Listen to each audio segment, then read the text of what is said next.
All right, so you've heard me throw around this phrase a lot, production value. What does that even mean? Well, it honestly means how nice your video looks and feels. And I don't know if you've noticed, but I've actually made some serious mistakes on purpose on previous videos that I've shown you. For example, an obvious gimme is having the 2-year-old hold the camera.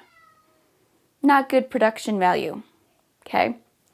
Another one is having a seriously blown out image. Yeah, not good production value.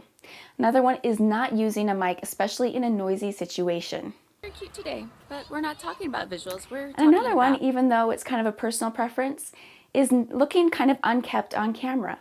Looking like you actually dressed up a little bit for your audience, honestly, does add production value.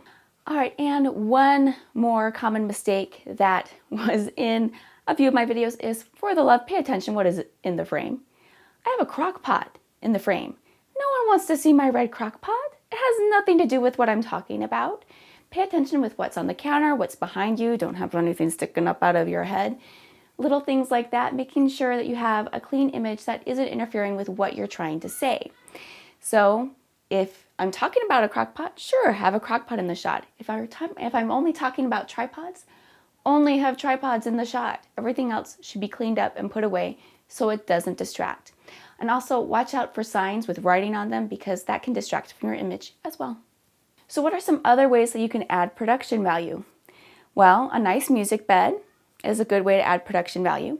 Another way are some interesting shots, throwing in a little more interest. And I did mention that briefly, but I'm going to show you a couple of other examples that seriously add production value. Now, as a production company, these kind of money shots we charge extra for because they add production value. One example is an easy shot that you can probably do at home, especially, well, you need a DSLR for it. It's called racking focus. And all it is, it's really easy. You just set your camera on manual focus. You purposefully force the image out of focus and then rack focus back into focus. It just gives it a nice little pop. It's not something that you can easily do editing afterwards. It's actually just a lot easier to do in camera. And it just adds a little interest to it. And it also shows that you know how to work your camera. Bonus points there. Another simple and easy thing, and I mentioned this with the fluid head tripod, is a pan shot. And it's just panning across something. Just nice smooth pan, or tilt up, tilt down. Another example, very simple, easy to do, but it just adds a little interest. Now, another serious money shot is a dolly shot, and this can be accomplished by either using a dolly or a slider, or I even have this kind of really cheap roller skate thing that I use. I use that at the end of the tripod video. And those are serious money shots because that nice, smooth, fluid motion is just, it's very pleasing to the eye. It adds a little dramatic, but it's not overdone.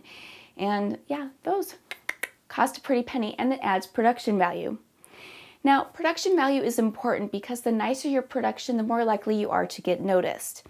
My videos get noticed by sponsors and major companies because they have production value. Now, I understand, like, you don't have money for a dolly or a slider or all these other fancy pieces of equipment. So, simple ways of production value: good clean editing, good clean lighting, and a good mic. You have those 3 things, and honestly, you're head and shoulders above 90% of what is on YouTube.